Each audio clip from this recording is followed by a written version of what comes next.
And we back week 2, day what 4 Day 4, a of fall the classic. fall classic. You know what I mean? You with your boy, I'm gonna throw that.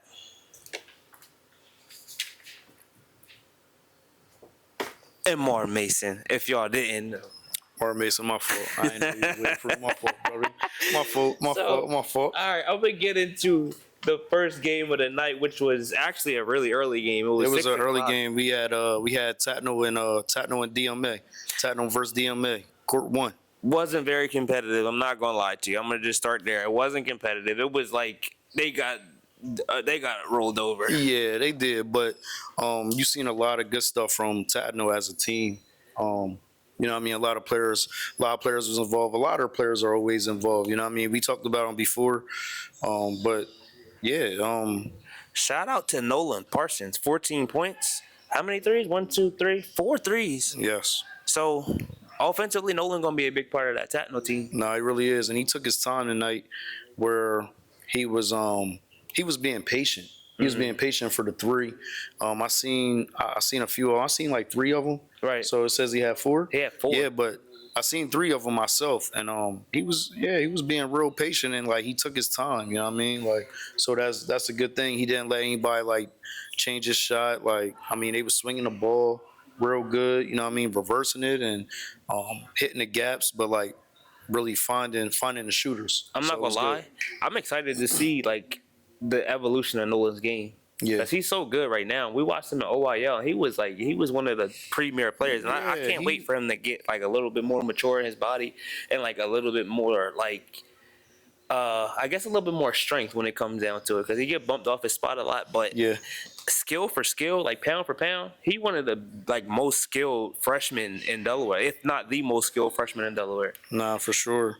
I definitely want to talk about the other kid as well, man. And excuse me if I get his name wrong, but We don't know everybody. It's a lot of players, just hundreds of y'all. It's like so Allende McClendon. okay, But he's going to be a good piece for Tatnall. He had 15. He had 15 points tonight. okay. And he was doing a lot. I mean, he plays both sides, man, of the ball. So he's, you know what I mean, he's a defender as well. He's real scrappy. He's getting to the basket. Seen a little pull up, but yeah, he keeps developing. He's gonna be a big part for Tatnall. I think we talked about him in episode 1, but Yeah. I just didn't know his name. Correct. So yeah, if that's the same person we talked about, he could go. Nah, for sure. He can go. Nah, for sure. So Yep. yeah, Tatnall is going to be a scary team to look out for. I noticed that a lot of people don't have Tatnall in our top 10, which is like kind of crazy. Mm-hmm. Maybe it's like historically they like haven't been top 10 lately. Yeah, I mean you don't get too many you don't get too many of them schools that's really like always like ranked. You gotta have like, I mean, but pretty much we talked about it before, you know what I mean, even off camera. And I think they will see, I think they'll be up there. I think they'll be up. They playing how they playing. I think that it ain't gonna be long. I'm excited to see their schedule this year. I heard they got like a lot of out of state games, but like these in state games been like butt whoopings. Yeah, I mean, possibly. I mean, it depends. Like, you know, they play in a different type of conference, so they're not playing in like a Flight A or a Flight B. Right. You know what I mean? Even in some cases, Flight A has kind of went down on the talent level. You might have more players wise in Flight B, possibly. Right. But we're not going to forget about like downstate either. You always got about like three strong schools from like downstate. Okay. You know what I mean, for right now. Personally, I'm not really familiar with downstate because I don't make my way down there that much. But I heard Milford was pretty good, and I heard Seaford was pretty good. Yeah, I would say I haven't seen Milford too much, but I would say like Seaford, especially Dover, Okay. of course. Oh We yeah, got Dover is definitely and then, gonna be a contender for Smyrna, sure. and then Smyrna. Right. Of course, like once again, like I talked about with other coaches, you know, they waiting for their football players. You know what I mean? They're athletes. That's a big part of it. Yeah, as always. That football season is a killer. But let's move on to Dale Castle and Alden Reed. Mm-hmm. So I watched personally number 15, Nathan Lee, big man in the middle. 17 and 12. There was nothing that Dale Castle could do with him. He was dunking everything. And you know what? With that being said, it wasn't much else from everybody else. Like it was, I guess it was a balance, not much else. It was a balanced scoring game for everybody else, but defensively they played pretty good basketball. For sure. I mean, once again, it's another scrappy team that has to get it together on both ends of the floor. The chemistry, you can still see the chemistry is still building. Yeah. But even from little highlights I have seen like on social media from like Nathan, you know what I mean? Even like some other players from Alden Reed. Yeah. A lot of them players can go. They can go. Especially like Nathan, like I said, like he had 17 and 12 tonight. Right. So it's like he's definitely a player to look out for. So I know he can make some noise. I don't know as far as like the conference or the what A are they in PA, but what class? I mean, but I think they could probably do some good. You know Absolutely. What I mean? We would have to like take a peek at their schedule though. But I ain't gonna lie, we know a lot of PA teams. We gonna need a little bit more production from everybody else. I'm looking at the score sheet. Yes, Nathan has 17, but you got a player here with 2, another player here with 4, somebody else got 3 points, you got 5 points here, this and that. And it all equals up to a good game. But when you playing against those really high-powered teams, you're going to need some more production. You need for more. Sure. You're going to need more production. Definitely need more. And on Del Castle's side, Seth is a player, bro. Yeah. I didn't know that. Still growing in the game, though. Still growing in the game, man. He has to like the confidence has to grow. The confidence has to grow, and that's what a lot of players. Y'all gonna hear me speak about that a lot of time because I watch a lot of you players, and I know some of them may seem confident, but and not taken away from players, but it's just like you gotta, confidence is built in the gym. Like, no, for sure.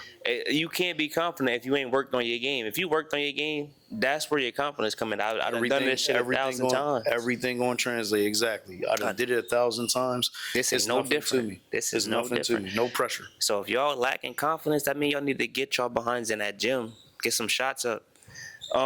Seth, I seen him catch a lob off the backboard. I didn't get it on camera. I had my back turned. And, I do that sometimes. I'll be watching 3-4 games at a time.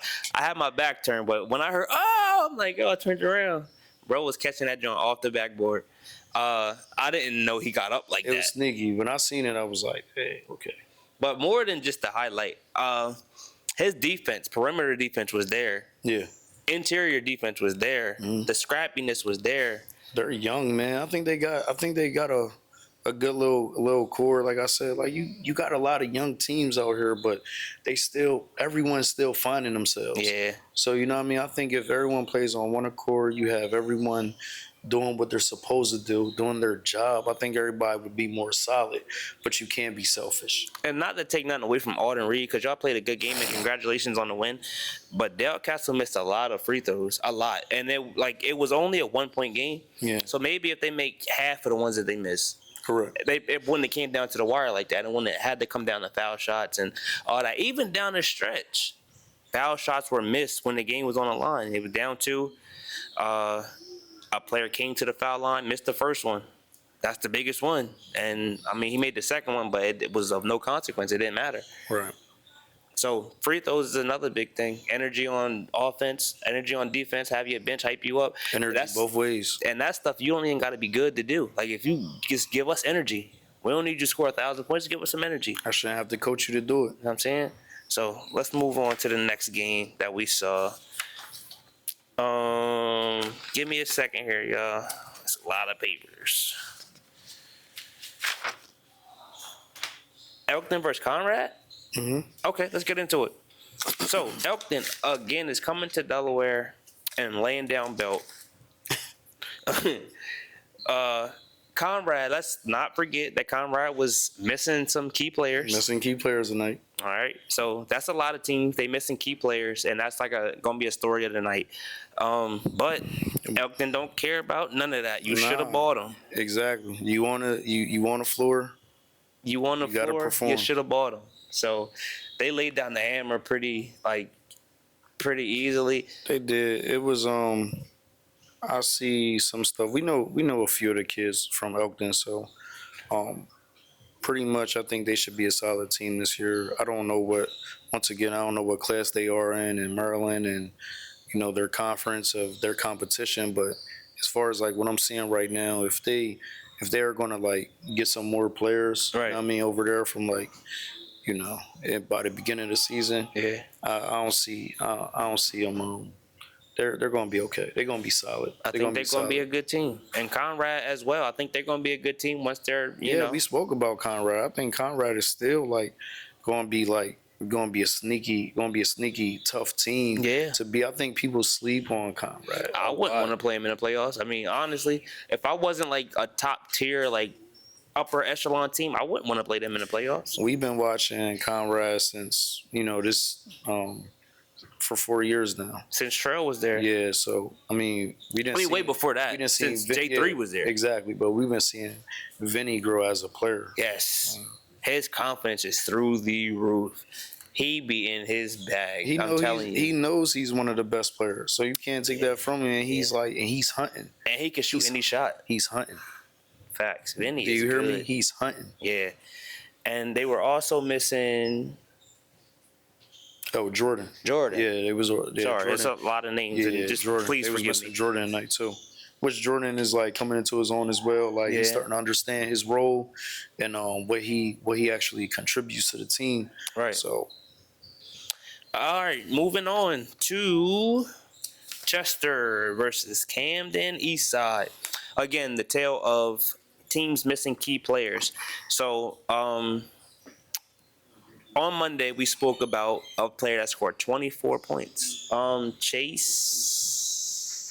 Which 24. Remember, or was his number was 24? He had player of the game. He was like the kid with the D2 offers. What's his name? What are you talking about? You talking about Bryson Hillman? Bryson Hillman. See, I be forgetting names. That's a lot. Like I'm telling you. You said Chase, bro. You threw me off. Bryson Hillman. That's Bryce Chase. It feels like the same name to me. I'm bad with names. Please forgive me. I'll get better. I'm gonna get better. Bryce Hillman was missing today. Yeah. Also, 6'6" player, 6'4" player missing again today, which is fine. They football players, and they got to serve their purpose somewhere else. But in their replacements, it was a lot of turnovers, man. A lot of unforced turnovers. There was a lot. Like they was missing that veteran leadership. A lot of mistakes on their end that Chester took advantage of. This is what this is for, though. Absolutely. This is what this is for. This is for you to really, play through your mistakes and learn from them. So you got, once again, Chester, they exploited that. They knew they could speed the team up, and that's what they continue to do. It was turnover after turnover at one point in the game where it kind of made it look like, okay, like, guys, slow down. We need a timeout. Yeah. I think that Chester started Jason Demby today, which is kind of a good sign.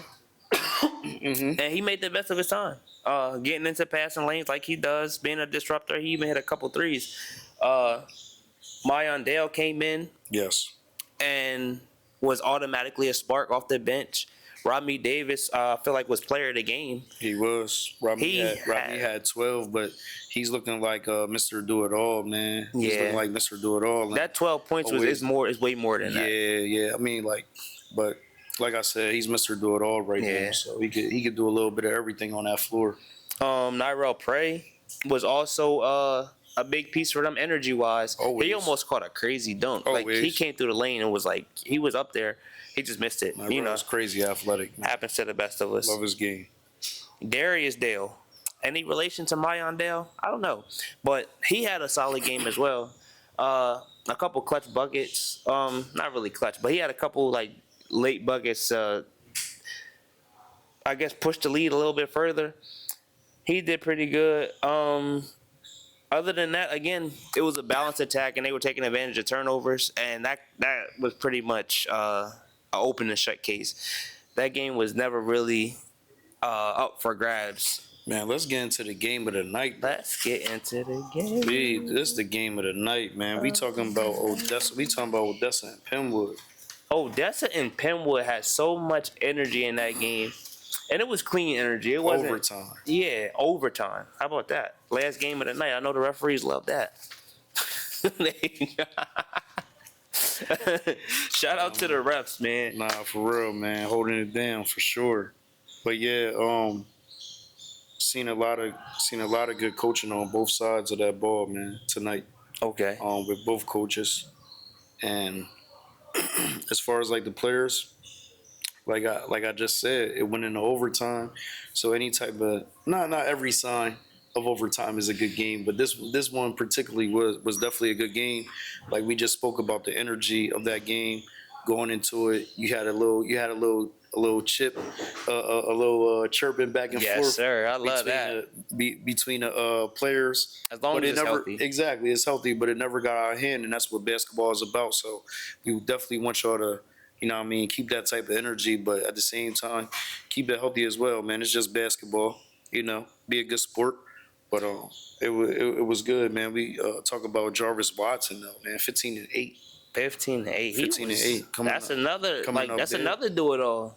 Coming up big, man. So you had Will. He had some clutch floaters in there. I seen one of the floaters it was real tough, man. And Turk didn't score much. Turk sent it in the overtime. Right. I was about to say he didn't score much, but what he did do was impactful. Everything he did was impactful. It's one thing to be around the game, but it's another thing to actually be in it. And I was just talking about Turk. Right. Turk, he didn't really get as much opportunity with Bernicow and them there last year. Mm-hmm. But with them graduating, you're right. He's stepping up into uncharted territory. He's going to be one of the leaders of the team, and we're going to have to see how you respond. Yeah, because he's a freshman right now. Yeah, so it'd be, once again, man, it'd be all right, man. But that whole team, they showed a lot of discipline on defense. Even just, you know, some turnovers some unnecessary turnovers at the end. Both teams have very great opportunities to win this game. Right. Very good opportunities. Speaking of that, Penwood was up too in the waning seconds of the game, and just going to IQ is like they shot an unnecessary jump shot. Like if we already winning the game, so basketball lesson for y'all. If you already winning the game and it's like the last 20, 30 seconds of the game, y'all won. They got to come get the ball from you. Now y'all got to play the free throw contest. Yes. Now, if y'all ready for that, then y'all good. But don't panic. You don't have to shoot the ball. You won already. Exactly. Especially if it's no shot clock. You don't have nothing else to do but just pass the ball and don't turn it over. You don't got to shoot it. You don't have to give it back to them whatsoever.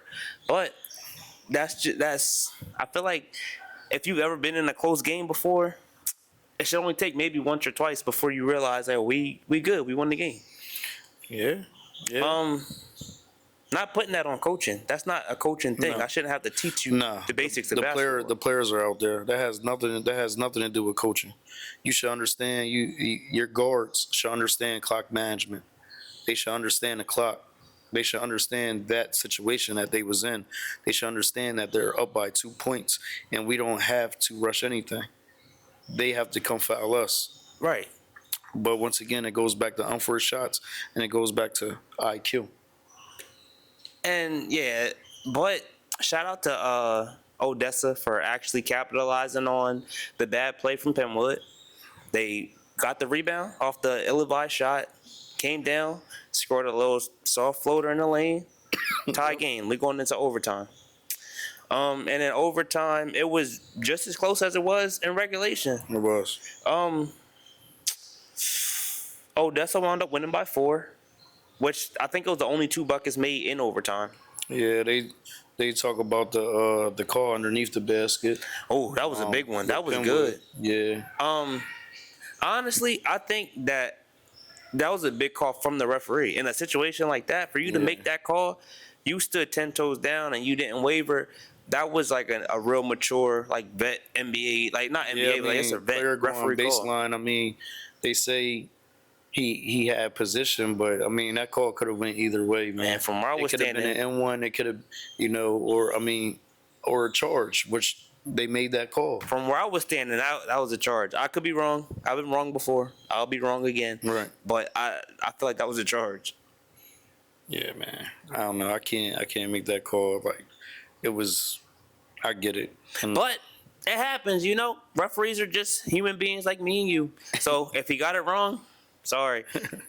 Yeah, but that was it. That game was electric. Like, even at the end, like, just knowing that this game don't mean nothing to your season. Yeah. Just the excitement that they had just to win a game like this is telling you like how important this was for them. Like, as far as like emotionally, Yeah. everybody was invested. Penwood was invested. Odessa was invested. The coaches was sitting there talking back and forth to each other. I loved it. The energy was there, and it was a very clean environment. Energy it was good basketball. there. It was definitely there, man. It was good. That was good basketball tonight for sure. The last game that was going on, well, before that one went into overtime, was Caravel versus Newark. Okay, I didn't really get a sneak peek at that game. Shout out to player of the game though for them, Mike Sheehan. Yeah. Again, names are weird. Nah, it was Mike Sheehan. Okay. He had 12 points. But it's not his first time getting player of the game, man. It's like I see a lot of stuff growing from that young Caravel core over there. Okay. So I know they got some transfers in there. They got they got some guys over there I could go. So I think Caravel is going to be like one of them young teams as well. That could possibly like make a run. They get it together. I gotta get my way over to a Caravel court soon because I haven't watched them play at all the whole fall classic. Yeah, and it's not really their fault. It just that so much going on, and I can only be at one place, or maybe I try to be at two at one time. And respectfully, they was playing against a Newark team that needs a lot of rebuilding. A lot of it. You know what I mean? And like I'm saying that as respectfully as possible, but it wasn't really something that I was interested in watching. So it's nothing to do with Caravel. I honestly just didn't. It was better games to watch, respectfully. So yeah, that was it.